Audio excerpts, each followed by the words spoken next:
Assalamualaikum warahmatullahi wabarakatuh.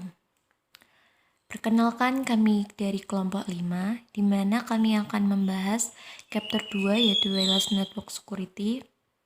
Perkenalkan anggota dari kelompok 5 yang terdiri dari yang pertama ada Dila Pratiwi NIM 1901530088. Dan yang kedua ada Danila Oktaviana Nurleta Eka Saputri NIM 1901530089. Dan yang terakhir ada Dian Rahmawati NIM 1901530094. Nah, langsung saja nih ke materinya. Apa arti jaringan nirkabel bagi Anda? Bagi sebagian orang, itu berarti mobilitas lengkap dan total. Kebebasan untuk melakukan panggilan, mengirim email, atau menjelajahi internet dari mana saja di dunia tanpa dirantai kabel. Mungkin Anda melihatnya sebagai cara yang hemat biaya untuk memperluas jaringan perusahaan Anda, atau mungkin sebagai cara untuk meningkatkan produktivitas di lantai pabrik. Orang lain melihat nirkabel sebagai kesempatan untuk mengambil keuntungan dari langkah-langkah keamanan yang lemah untuk akses lewat internet anonim, atau untuk menghindari perbatasan firewall perusahaan Anda ketika mencoba untuk mengeksploitasi server dan host. Nirkabel ada di mana-mana. Nirkabel itu keren, nirkabel itu menggoda, tapi nirkabel berbahaya. Nah, lanjut ke objektif, apa itu tujuan. Dalam bab ini, kami membahas aspek yang sering disalahpahami. Jika tidak diabaikan dalam penerapan dan pemanfaat jaringan kabel, keamanan, sebagai individu yang ditugaskan untuk mengamankan sumber daya organisasi Anda, mungkin kami menyajikan elemen informasi utama yang memungkinkan Anda memahami resiko dan batasan jaringan kabel. Kami membahas bagaimana jaringan kabel digunakan di perusahaan saat ini dan beberapa arsitektur umum dan implementasi protokol jaringan kabel. Kami juga meninjau kesalahpahaman umum tentang keamanan kabel, 5 resiko teratas jaringan kabel, dan melihat beberapa rekomendasi untuk merencanakan nirkabel yang aman. Kemudian lanjut ke materi selanjutnya, ada popularitas dan penggunaan. Seberapa populerkah jaringan kabel? Mari kita lihat beberapa yang baru-baru ini diterbitkan. Mulai dari angka, pasar game nirkabel diperkirakan akan melebihi 2,5 miliar US dollar pada tahun 2006. Jumlah penggunaan internet seluler diperkirakan akan meningkat menjadi 484 juta pada tahun 2005. Jumlah telepon dan kabel yang digunakan di seluruh dunia diperkirakan akan mencapai 1 miliar pada akhir tahun 2003. Nah, langsung seperti yang Anda lihat, penggunaan perangkat nirkabel diperkirakan akan terus tumbuh secara dramatis selama beberapa tahun ke depan. Jika Anda melihat lonjakan popularitas ini dari ekspresi siklus hidup produk pemasaran, yaitu pengenalan, pertumbuhan, pendewasaan, dan penurunan, nirkabel telah bertransisi dari fase perkenalan dan bertanam kuat dalam siklus pertumbuhan. Indikator utama bahwa kami melihat siklus pertumbuhan untuk jaringan nirkabel adalah munculnya persaingan, pemasaran yang agresif, dan ketersediaan produk yang lebih luas. Analis industri belum memperkirakan kapan kita dapat berharap untuk melihat perangkat nirkabel memasuki fase jatuh tempo, yang berarti kita memungkinkan akan melihat segudang pilihan produk dikombinasikan dengan harga yang lebih rendah di masa mendatang. Dengan kata lain, duduk dan nikmati perjalanannya. Perangkat nirkabel tidak terbatas hanya pada komputasi seluler. Pikirkan, hampir semua aplikasi dan kemungkinan produk nirkabel ada saat ini atau akan ada dalam waktu dekat. Mari kita gunakan industri restoran sebagai contoh. Banyak restoran sekarang menggunakan perangkat nirkabel untuk menerima pesanan Anda. Alih-alih menuliskan permintaan Anda di selembar kertas, pelayan Anda cukup menekan beberapa tombol di perangkat genggamannya dan pesanan akan segera muncul di layar di dapur. Ketika tiba saatnya untuk membayar makanan Anda, pelayan dapat menggunakan perangkat yang sama untuk melakukan transaksi kartu kredit tanpa Anda harus berjalan ke kasir. Nah, itu efisiensinya, keuntungan dari perangkat nirkabel sendiri. Mari kita mengambil efisiensi selangkah lebih maju jika Anda telah mengunjungi pengecer mode akhir-akhir ini. maka Anda mungkin memperhatikan staf penjualan mengenakan headset nirkabel. Dalam upaya untuk meningkatkan pengalaman berbelanja, Anda dan juga mengurangi kerugian stok. Staf penjualan menggunakan headset ini untuk komunikasi dengan area lain di toko tanpa harus meninggalkan. Mereka dapat memeriksa untuk melihat apakah ukuran Anda tersedia di ruangan belakang sambil tetap berada di penjualan untuk menggagal calon pengutil. Tapi tunggu, masih ada lagi. Balap mobil telah menggunakan komunikasi radio dua arah selama bertahun-tahun untuk memungkinkan pengemudi berkomunikasi dengan kru pit mereka. Sekarang, tim ini menyebarkan sensor nirkabel di seluruh mobil yang akan menyampaikan informasi seperti suhu mesin, kehausan ban, penggunaan bahan bakar, dan kecepatan kembali ke kupit, sehingga mereka dapat menggunakan pit stops mereka dengan lebih efisien.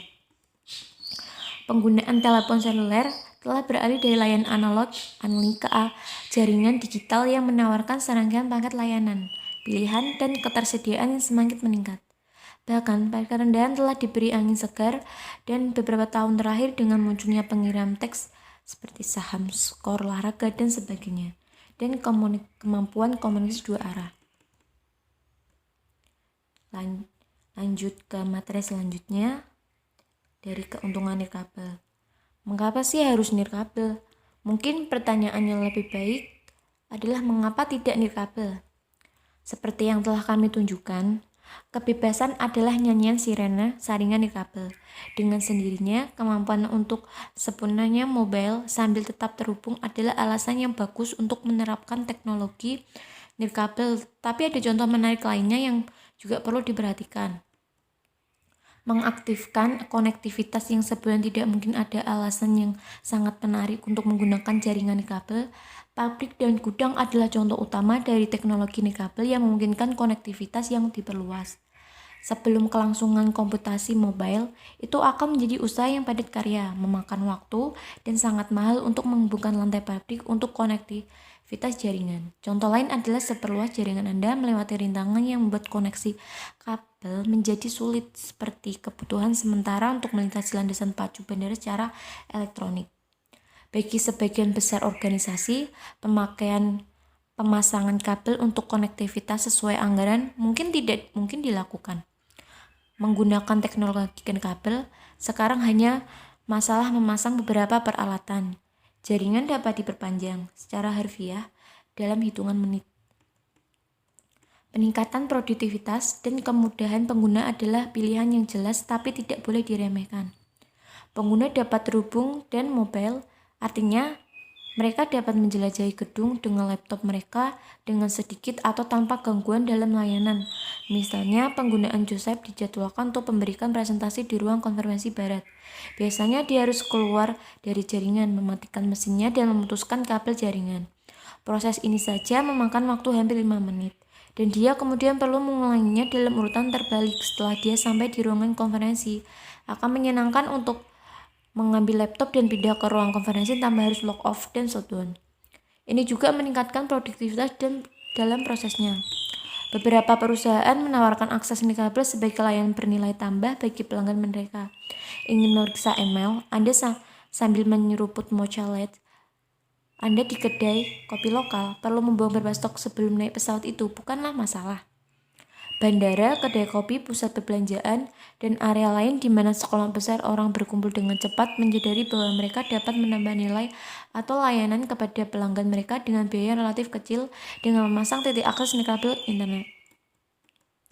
Akhirnya, jaringan sementara seperti yang digunakan pada pameran dan konferensi sangat cocok untuk teknologi nirkabel. Karena jaringan nirkabel memerlukan komponen yang relatif sedikit, mereka dapat diatur dan dihancurkan dengan cepat.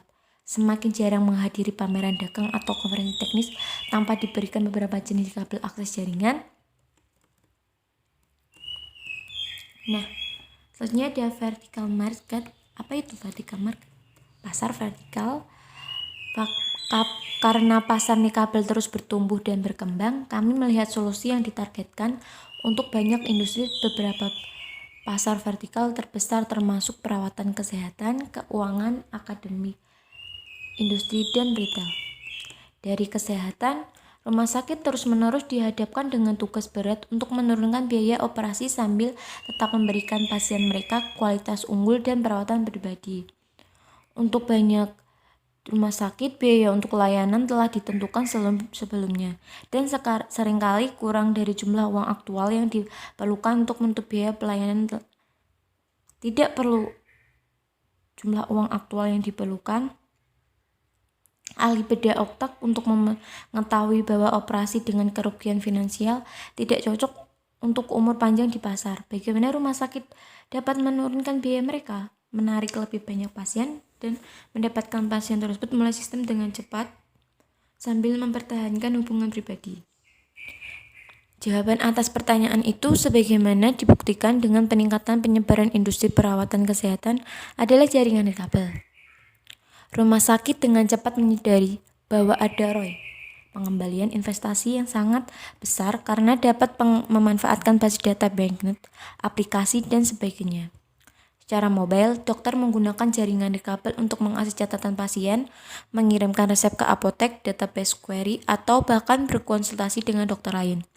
Secara tradisional, dokter dan perawat akan mencatat informasi pasien pada grafik dan memasukkannya secara manual ke dalam sistem di lain waktu. Dengan memungkinkan perawat atau dokter memasukkan informasi yang sama ke dalam perangkat seluler, beban administrasi berkurang secara signifikan. Proses ini juga mengurangi jumlah waktu yang dihabiskan pasien di rumah sakit. Untuk misalnya, seorang dokter mungkin ingin mengeluarkan salah satu pasiennya di awal rondenya. Tanpa kemampuan nirkabel, dia mungkin tidak memasukkan informasi pelepasan ke sistem sampai dia menyelesaikan putaran kedua. Itu bisa memakan waktu 2 jam lagi untuk diakses oleh perawat pasien yang jauh dari terminal lantainya. Punya dokter dan perawat telah dilengkapi dengan perangkat nirkabel, informasinya akan menjadi dikomunikasikan segera. Pasien dipulangkan dan tempat tidur diisi oleh pasien lain. Tidak hanya kerangka waktu 4 jam itu membuat pasien tidak nyaman, tetapi juga mengikat tempat tidur yang bisa digunakan untuk pasien lain. Singkatnya, lebih banyak pasien sama dengan lebih banyak pendapatan. Kedua, keuangan. Kemampuan untuk menghasilkan informasi real time sangat penting untuk keberhasilan lembaga keuangan. Pasar saham bergejolak, harga berfluktuasi, dan keberhasilan transaksi tertentu didasarkan pada kecepatan terjadinya. Pedagang di bursa saham sekarang menggunakan perangkat nirkabel untuk memperbarui informasi secara real time. Daripada mengandalkan sinyal tangan panik dari lantai perdagangan dan tanda terima yang ditulis. Pada tahun 1997, New York Stock Exchange atau NYSE memasang tulang punggung nirkabel yang telah membantu menentukan masa depan perdagangan. Pialang menggunakan perangkat seperti PDA untuk mengirim dan menerima pesanan, melihat data pasar, dan mengirim pesan instan ke area bursa lain. Telepon nirkabel memungkinkan mereka untuk tetap terhubung secara konstan dengan perusahaan mitra mereka. Pialang atau terminal perdagangan kabel artinya adalah bahwa transaksi sekarang dapat terjadi dari mana saja di lantai tanpa broker terbatas pada terminal perdagangan atau saluran telepon kabel. Selanjutnya, transaksi segera dan kebutuhan akan tanda terima kertas dihilangkan. Akademis. Semakin banyak perguruan tinggi dan universitas memasang jaringan nirkabel di ruang kelas, perpustakaan, dan asrama. Pendekatan ini mendorong interaksi siswa yang lebih besar, kolaborasi, dan peluang penelitian dan dalam pengaturan kelas. Bayangkan kekacauan jika mahasiswa diharuskan mencolokkan laptopnya ke jaringan kabel beberapa kali sehari dari berbagai titik di lingkungan kampus. Jumlah pemasangan kabel yang diperlukan hanya untuk mencapai hal ini untuk satu ruang kuliah dapat membenarkan ROI untuk memasang titik akses nirkabel di seluruh kampus. Teknologi nirkabel melampaui pengaturan ruang kelas. Mahasiswa tidak perlu lagi bersaing untuk mendapatkan sumber daya yang terbatas yang tersedia di laboratorium komputer kampus. Sebaliknya, mereka dapat mengakses data mereka dan hampir semua lokasi di kampus dan serikat kampus, ke perpustakaan, dan bahkan kamar asrama mereka sendiri. Industri pabrik. Pelacakan inventaris, jaminan kualitas, dan manajemen material hanyalah beberapa contoh bagaimana teknologi nirkabel telah berkembang di lingkungan industri. Laptop dapat dipasang pada forklift di pusat distribusi untuk menyampaikan kepada pekerja bahwa produksi perlu dimuat ke trailer. Inventaris dapat dilacak melalui pemindahan nirkabel. Saat bergerak mulai jalur perakitan, memberi insinyur kemampuan untuk melacak perubahan masalah produksi atau proses yang salah dengan perangkat genggam daripada pena dan kertas meningkat jaminan kualitas. Retail dan restoran. Salah satu aplikasi utama yang digunakan dalam industri restoran adalah untuk pesanan makanan yang dikirim ke dapur melalui perangkat genggam.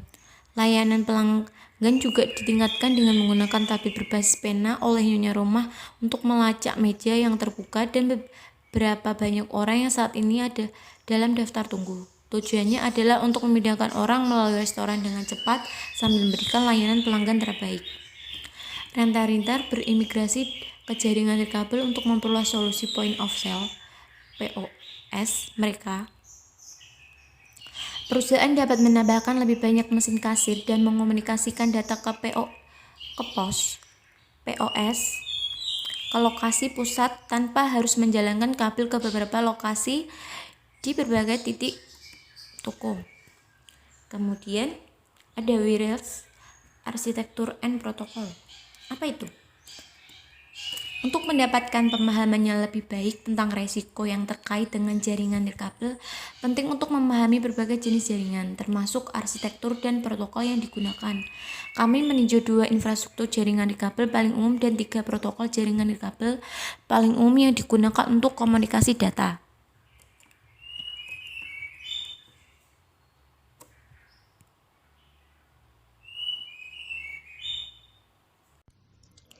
Manfaat arsitektur ad hoc.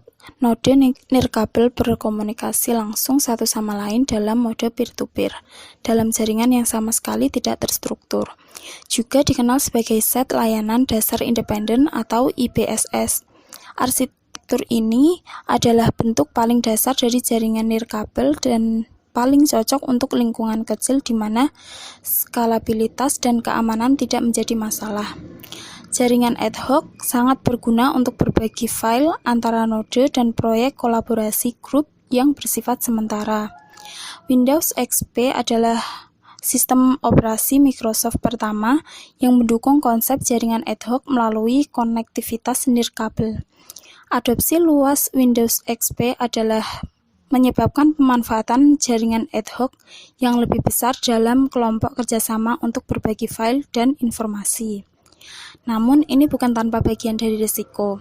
Kerentanan sistem operasi Windows XP dapat dieksploitasi saat terhubung ke jaringan ad hoc dan saat terhubung ke internet. Beberapa vendor menggunakan jaringan ad hoc untuk solusi titik untuk memecahkan masalah tertentu.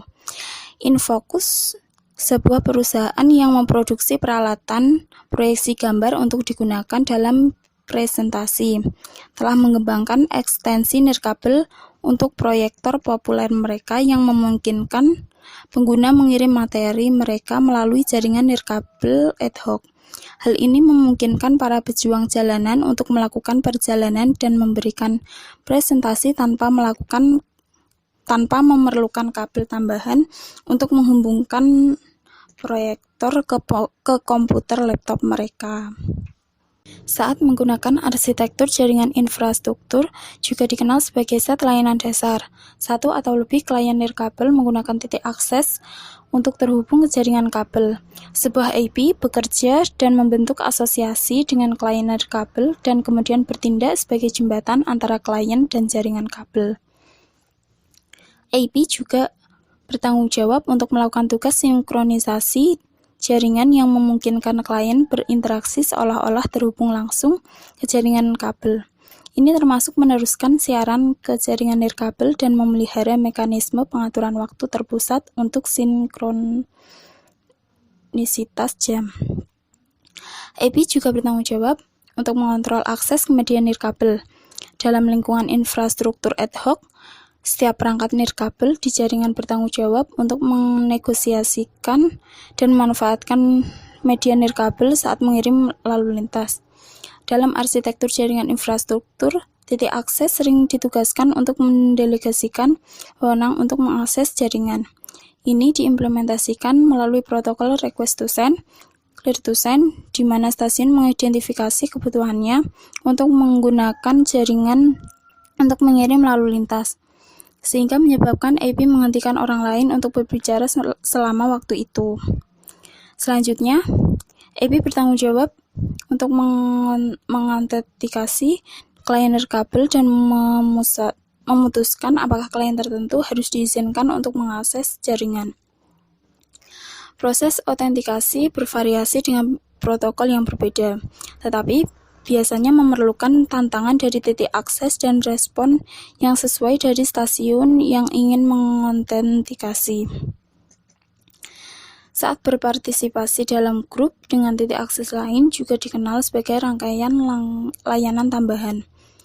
Titik akses bertanggung jawab untuk mengomunikasi status koneksi terkait ke titik akses lain. Proses ini memfasilitasi kemampuan klien untuk menjelajah atau berpindah lokasi tanpa kehilangan konektivitas ke jaringan kabel. Ketika titik akses berbagi informasi tentang klien, seperti status autentikasi ke titik akses lain, klien tidak diharuskan untuk mengulangi proses autentikasi ketika dia terhubung ke titik akses yang berbeda. WAP adalah protokol komunikasi yang dirancang khusus untuk memungkinkan perangkat seluler berkemampuan rendah mengakses internet dengan cara standar. Perangkat seluler seperti ponsel dan PDA memiliki kemampuan tampilan yang terbatas dan antarmuka pengguna yang sederhana. Mereka juga memiliki daya pemrosesan yang terbatas, masa pakai baterai dan kemampuan penyimpanan, dan kemampuan mereka untuk tetap terhubung ke jaringan secara inherent tidak dapat diandalkan. Protokol web dirancang untuk mengatasi masalah ini dan memungkinkan pengiriman data yang canggih ke perangkat seluler. Web beroperasi melalui banyak teknologi nirkabel yang berbeda. CDPD, CDMA, dan GSM. Web menyediakan mekanisme keamanan built-in transport layer yang didasarkan pada industri TLS yang mirip dengan protokol SSL. Mekanisme ini memungkinkan klien nirkabel untuk membuat koneksi aman ujung ke ujung dengan server internet. Penting untuk dicatat bahwa keamanan telah ditingkatkan dalam versi baru web, sehingga memecahkan beberapa masalah yang ada pada spesifikasi sebelumnya. Sebelum Web 2.0 tersedia pada akhir tahun 2001, pengguna web harus mengandalkan protokol WTLS untuk menyediakan koneksi yang aman antara klien nirkabel dan server web internet. Selain fakta bahwa WTLS mengalami beberapa masalah dengan mekanisme enskripsinya, para profesional keamanan khawatir tentang apa yang disebut celah web yang diilustrasikan pada slide sebelumnya. Masalah celah karena mekanisme yang digunakan untuk enskripsi data di gelombang udara berbeda dengan enskripsi yang dipahami, jadi titik terjemahan diperlukan dalam hal ini. Tugas gateway adalah mendeskripsi transmisi WTLS dan kemudian mengenskripsi ulang melalui TLS atau SSL. Masalahnya adalah bahwa informasi sensitif berada di tempat yang jelas di memori gateway web untuk waktu yang singkat. Jika penyerang dapat mengendalikan sistem gateway, ia akan dapat mengakses semua komunikasi aman yang melintasi titik jaringan. Untuk menambah masalah, operator nirkabel biasanya mengontrol gateway web, yang berarti bahwa pengguna akhir tidak dapat memperoleh pengetahuan tentang keamanan yang ada di gateway. Sistem mengharuskan klien secara implisit percaya bahwa gateway web aman. Spesifikasi Web 2.0 memberikan solusi untuk masalah kesenjangan web. Spesifikasi baru membuang WTLS demi TLS yang sebenarnya. Karena PDA atau telepon mendukung TLS secara langsung, PDA atau telepon dapat berkomunikasi dengan aman dengan server tujuan melalui TLS tanpa harus menerjemahkan informasi di gateway web perantara. Meskipun ini tentu merupakan kabar baik, banyak pakar industri percaya bahwa perlu beberapa waktu sebelum Web 2.0 diterapkan sepenuhnya karena standar baru ini merupakan penyimpangan radikal dari spesifikasi sebelumnya. Bagi organisasi yang belum siap melakukan lompatan ke spesifikasi Web 2.0 yang baru, berikut adalah beberapa saran untuk melindungi gateway. Pertama, pastikan gateway web tidak pernah menyimpan konten yang dideskripsi pada media sekunder. 2. Menerapkan keamanan tambahan pada lapisan protokol yang lebih tinggi. 3. Amankan gateway web secara fisik sehingga hanya administrator yang memiliki akses ke konsol sistem. 4. Batasi akses administratif ke gateway web sehingga tidak tersedia untuk semua situs jarak jauh yang berada di luar firewall. 5. Putuskan sambungan aplikasi web dari jaringan lainnya. 6. Tambahkan perangkat web infrastruktur PKI Anda. Bluetooth yang pertama kali diumumkan pada tahun 1998 berjanji untuk menjadi solusi nirkabel yang terjangkau, berdaya rendah, dan memungkinkan hampir semua jenis perangkat nirkabel dari ponsel hingga PDA untuk berkomunikasi satu sama lain menggunakan teknologi umum. Misalnya, Anda dapat menggunakan ponsel Anda untuk mengambil nomor telepon dari PDA Anda. Atau Anda dapat mengirim dokumen dari laptop Anda ke printer jarak jauh tanpa terhubung secara fisik. Banyak headset nirkabel untuk ponsel telah mengadopsi Bluetooth untuk konektivitas secara lubang suara dan ponsel. Personal Area Network ini dapat digunakan untuk menghubungkan semua perangkat pribadi Anda pada jarak hingga 30 kaki dengan kecepatan maksimum 1 Mbps tanpa persyaratan konektivitas line of sight. Ini adalah solusi yang jelas untuk konektivitas jangka pendek antara perangkat yang mungkin memiliki faktor bentuk kecil dan daya baterai kecil dengan tingkat kekebalan interferensi yang tinggi karena mekanisme channel hopping yang digunakan. Bluetooth adalah metode koneksi andal yang mampu mendukung hingga 7 koneksi simultan. Dinyatakan mati pada lebih dari satu kesempatan, teknologi Bluetooth telah menjadi teknologi on again atau off again. Ini semakin populer untuk beberapa perangkat meskipun jauh lebih sedikit digunakan daripada sepupunya IEEE. Sayangnya, fleksibilitas Bluetooth bukan tanpa keterbatasan. Beberapa analis menyamakan keamanan perangkat Bluetooth dengan memposting nomor jaminan sosial Anda di ruang obrolan publik. Pada dasarnya, komunikasi antara perangkat Bluetooth mudah diuraikan, dan pakar keamanan telah memperingatkan bahwa data sensitif tidak boleh dikirim melalui tautan dengan mekanisme keamanan yang begitu lemah. Keamanan Bluetooth menyediakan cara sederhana untuk autentikasi dan enskripsi data saat berkomunikasi antar perangkat. Autentikasi dimulai dengan pengguna memilih nomor identifikasi pribadi untuk mengautentikasi perangkat lain di PAN Bluetooth. PIN kemudian dimasukkan secara manual ke setiap perangkat yang perlu berkomunikasi dengan perangkat berkemampuan Bluetooth lainnya. Keamanan Bluetooth bergantung pada PIN kerahasiaan yang dipilih pengguna dan pada kunci tautan yang dibuat berdasarkan PIN.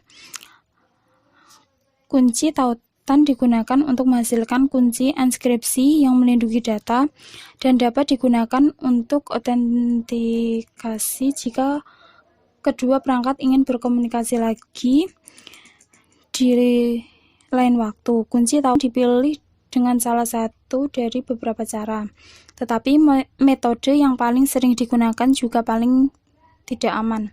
Salah satu kunci unit perangkat sering digunakan karena nyaman dan sangat cocok untuk perangkat yang memiliki ruang penyimpanan atau daya komputasi terbatas.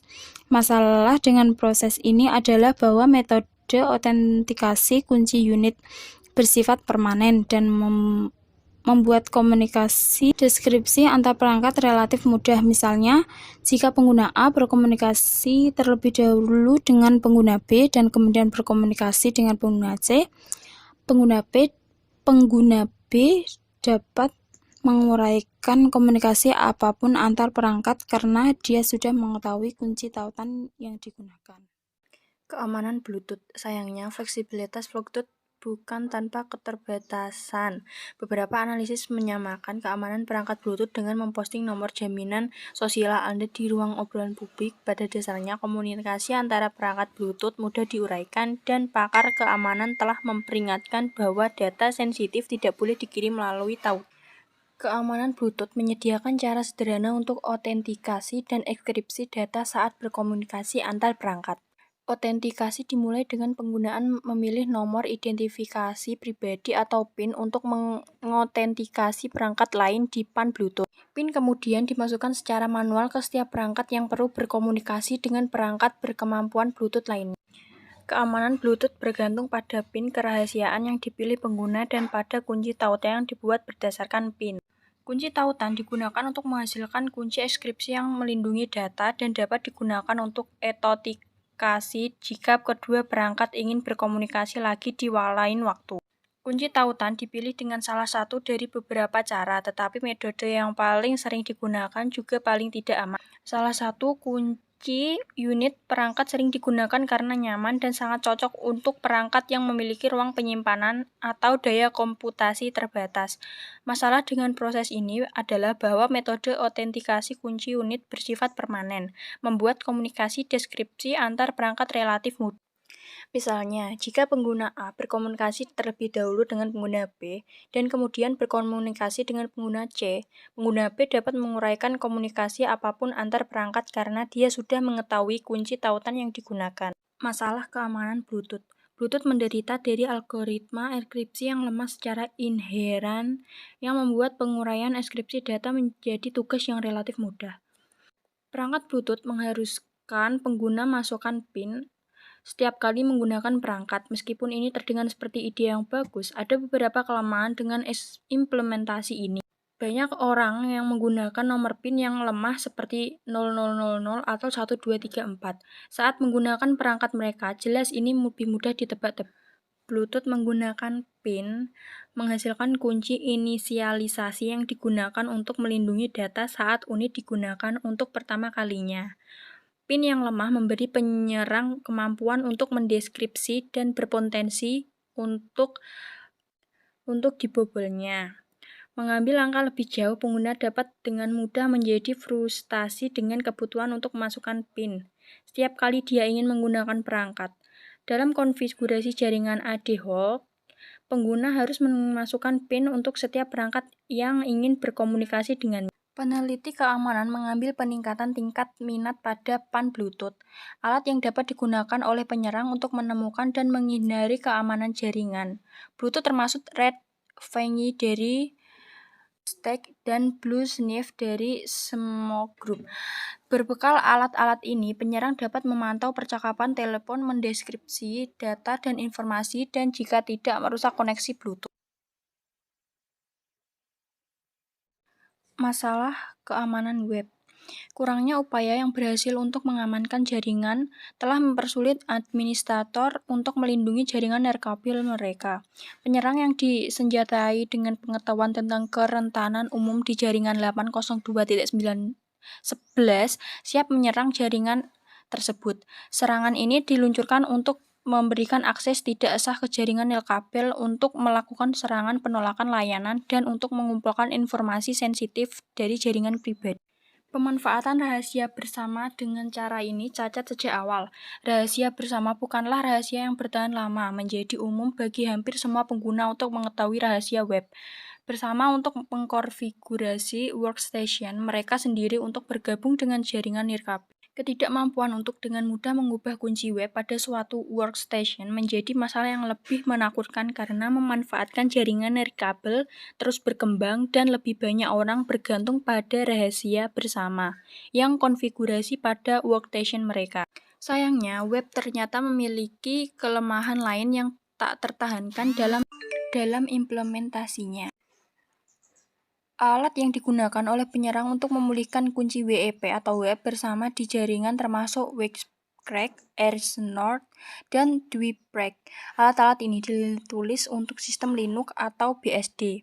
Meskipun cukup efektif untuk menyerang LAN nirkabel menggunakan algoritma web, mereka membutuhkan penyerangan khusus dengan kesabaran untuk memulihkan kunci WEP rahasia bersama dari jaringan nirkabel. Menyadari bahwa algoritma WEP adalah metode yang tidak memadai untuk melindungi jaringan nirkabel, IEEE dan IETF telah bekerja untuk mengembangkan solusi alternatif untuk melindungi LAN nirkabel. Peningkatan keamanan 802.11 menyadari bahwa protokol enkripsi WEP tidak cukup untuk melindungi jaringan nirkabel. IEEE membentuk Komite 802.11i, juga dikenal sebagai Task Group I. Komite TGI telah mengerjakan spesifikasi 802.11i sejak tahun 1998, tetapi belum mencapai dokumen yang lengkap untuk implementasi. Kesalahpahaman umum. Saat mengembangkan atau menilai solusi keamanan nirkabel, administrator sering salah paham tentang spesifikasi keamanan jaringan nirkabel. Sebagian ini mengidentifikasi dan mengklarifikasi kesalahpahaman umum, teknik, dan terkait resiko. Kesalahpahaman umum. Saya tidak perlu khawatir tentang keamanan karena kami tidak menggunakan nirkabel untuk data sensitif. Ini mungkin kesalahpahaman paling umum tentang keamanan LAN nirkabel. Banyak organisasi telah menginstal LAN nirkabel untuk kolaborasi dalam kelompok kerja kecil, untuk penyebaran terbatas untuk memenuhi fungsi pekerjaan tertentu atau hanya untuk bereksperimen dengan teknologi. Kerentanan kritis dengan instalasi LAN nirkabel ini adalah bahwa mereka sepenuhnya terbuka untuk digunakan penyerang untuk tujuan jahatnya sendiri. Penyerang memanfaatkan jaringan yang rentan ini untuk keuntungan mereka, menggunakannya untuk mengirimkan pesan email spam sebagai perangkat lunak, musik, dan film yang melanggar hak cipta. Pelajaran di sini adalah bahwa tidak ada jaringan nirkabel yang boleh digunakan tanpa terlebih dahulu sepenuhnya memahami resiko bisnis jika dieksploitasi. Nah, selanjutnya lanjut ke chapter 14, yaitu materi Sistem Deteksi Intrusi Berbasis Jaringan atau NIDS. Apa itu NIDS? NIDS adalah cara terbaik untuk memantau jaringan untuk anomali yang dapat menunjukkan serangan atau tanda-tanda gangguan elektronik pada jaringan Anda.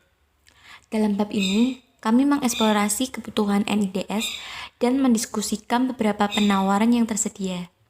Secara khusus, kami melihat alat komersial seperti Black Ice Defender, serta alat sumber terbuka yang sangat populer yang disebut Snort.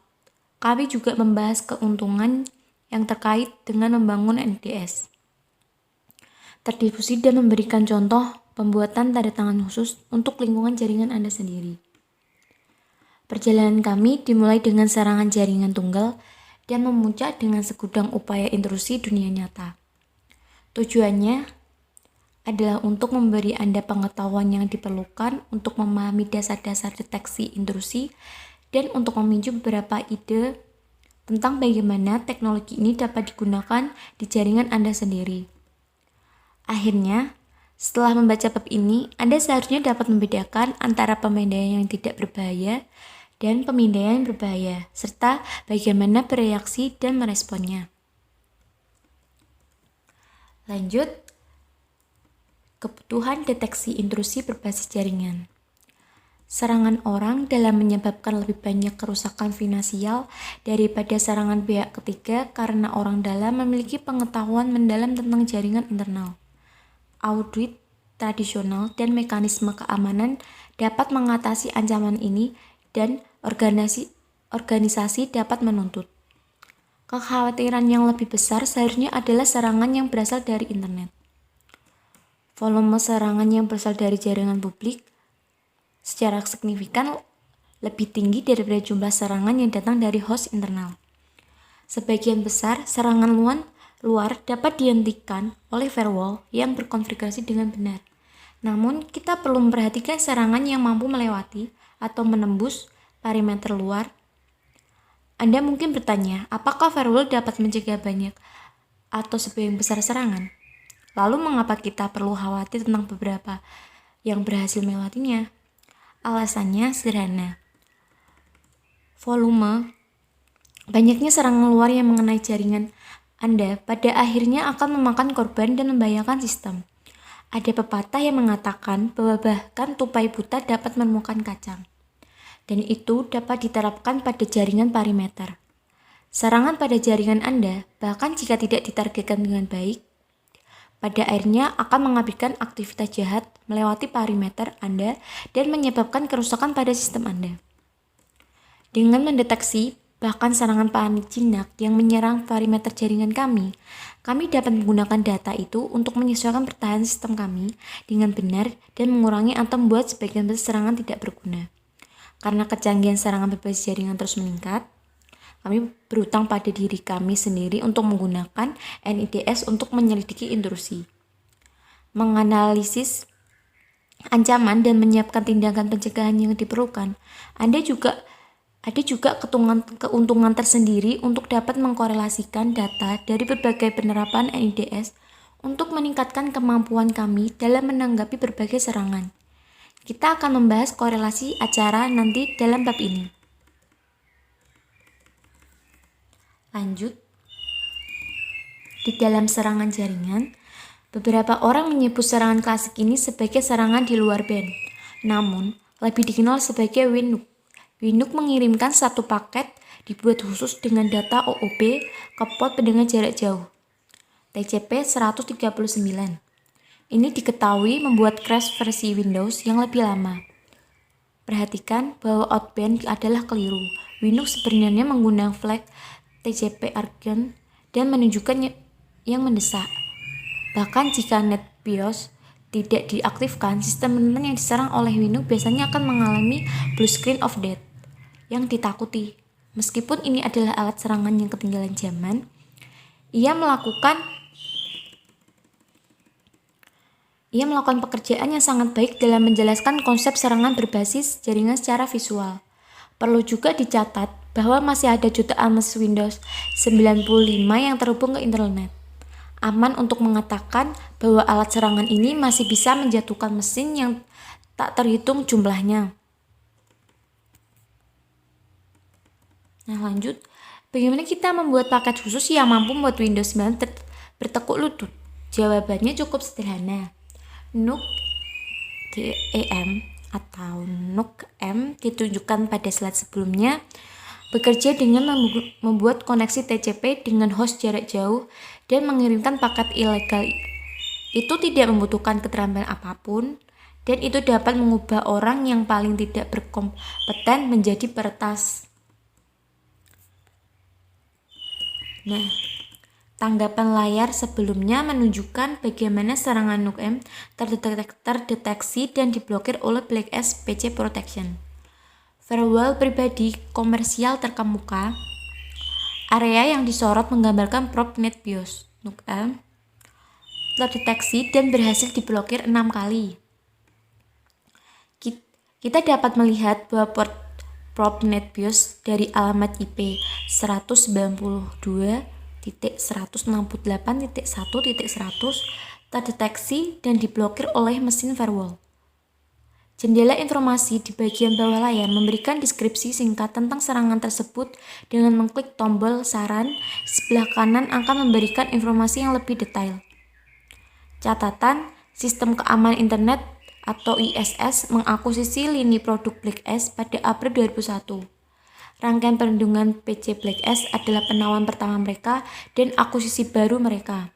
Oke, mari kita simpulkan apa yang telah kita lihat saat kita menjelajahi suatu serangan jaringan. Kami telah mengidentifikasi kerentanan, cacat dalam implementasi jaringan Microsoft.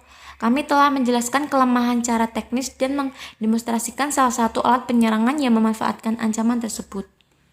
Akhirnya, kita telah melihat alat deteksi dan perlindungan bereaksi. Sebenarnya, ini adalah contoh lain dari ancaman, penanggulangan. WINUK menjatuhkan sistem kiri dan kanan dan Microsoft merespon dengan patch alih-alih memperbaiki masalah pertama kali. Mereka merilis peretasan cepat. Para penyerang langsung membalas dengan memodifikasi alat serangan mereka, akhirnya memaksa Microsoft untuk merilis tambahan lengkap yang cukup menyelesaikan masalah awan.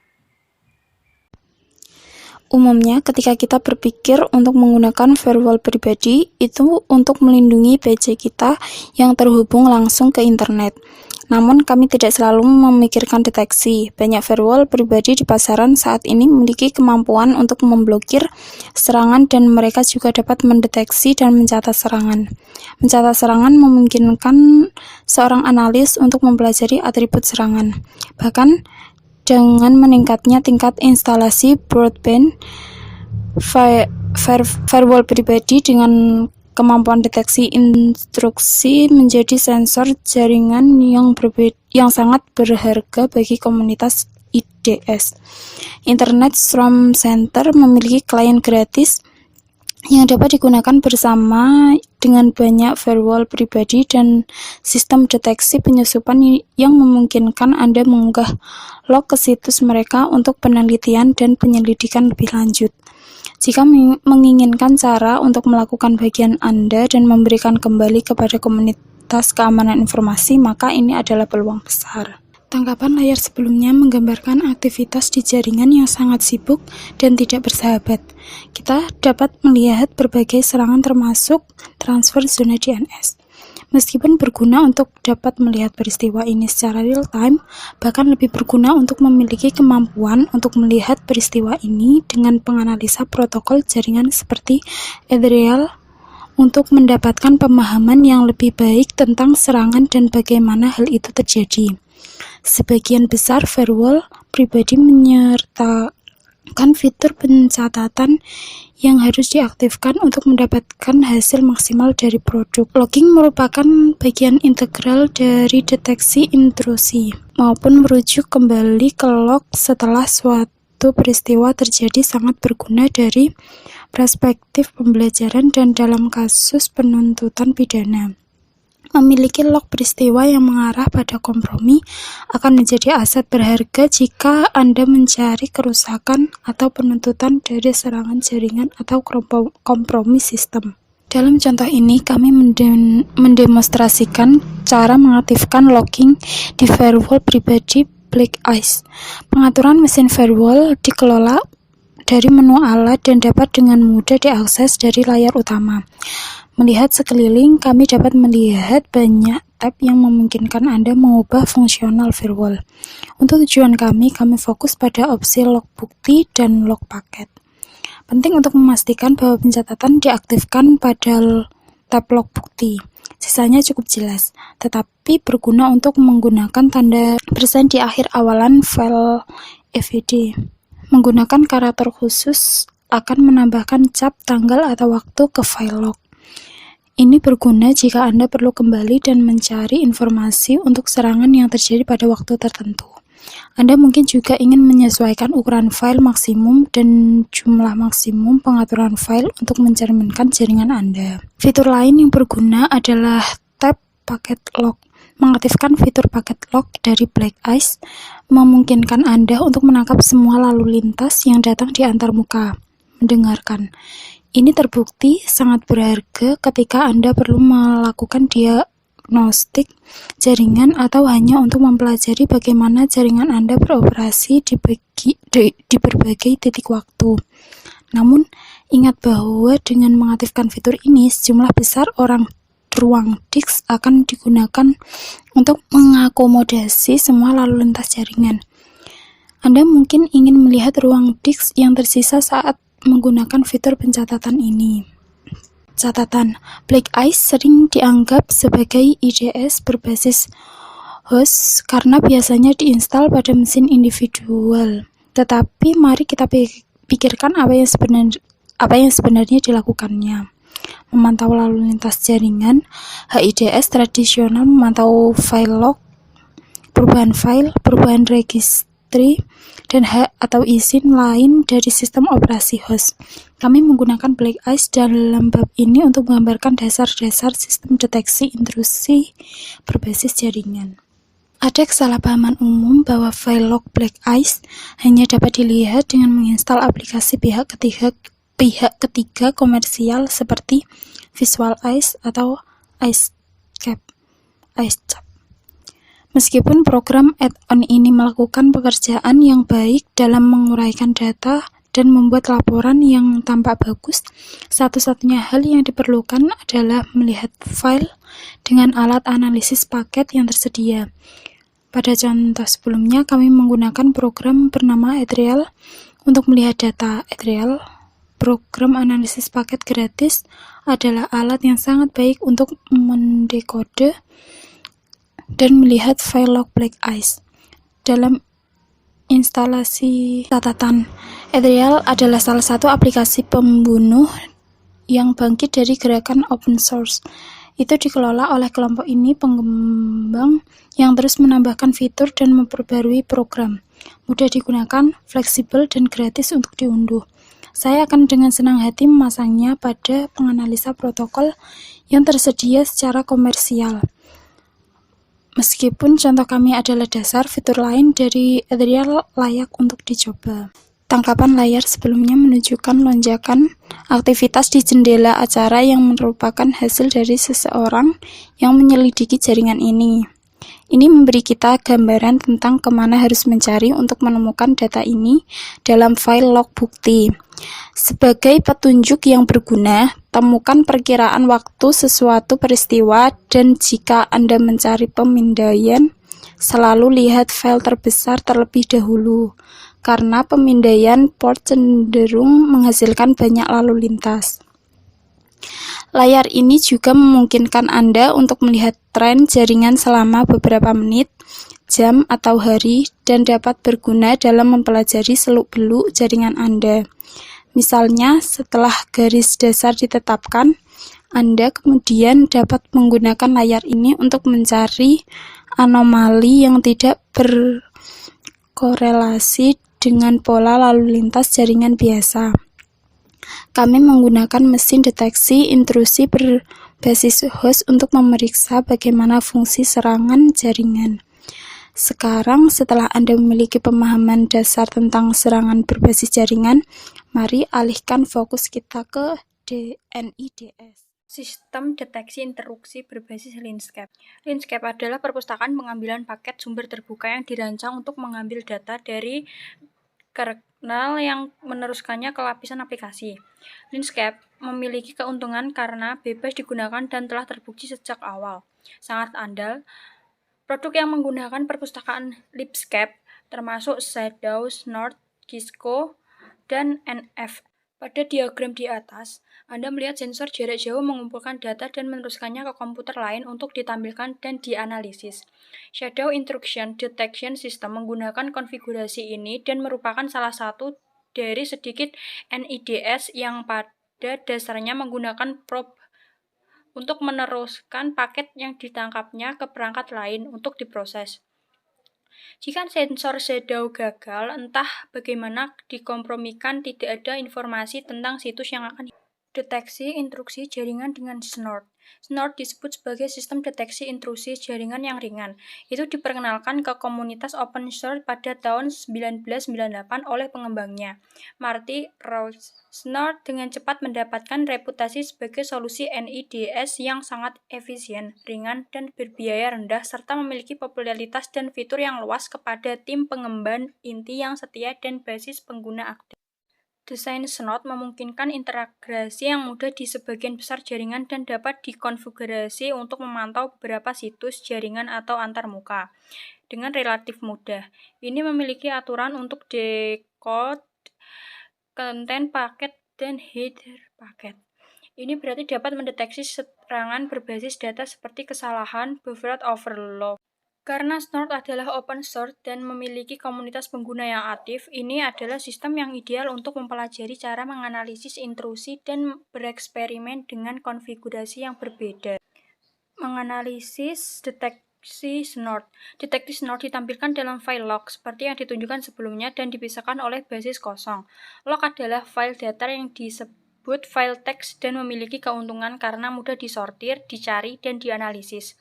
Keuntungan lain dari lock snort adalah kemampuan untuk memotong dan menempelkan berbagai deteksi ke dalam pesan email untuk dikirim ke analisis lain.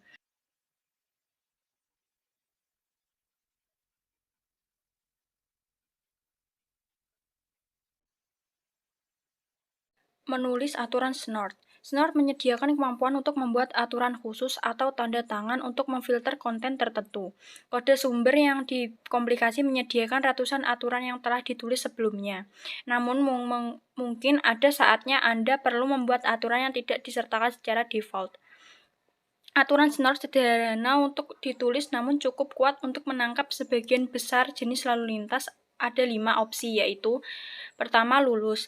Ini berarti Anda ingin menjatuhkan paket dan tidak mengambil tindakan. Yang kedua yaitu lock. Opsi ini memungkinkan Anda untuk mencatat tindakan tertentu ke lokasi yang Anda tentukan dalam file. Yang ketiga yaitu alert. Opsi ini memungkinkan Anda mengirim peringatan ke server syslog pusat. Yang keempat, activate. Opsi ini menetapkan bahwa snort akan mengirim peringatan dan kemudian mengaktifkan aturan dinamis lainnya. Misalkan, snort pada konfigurasi untuk memblokir secara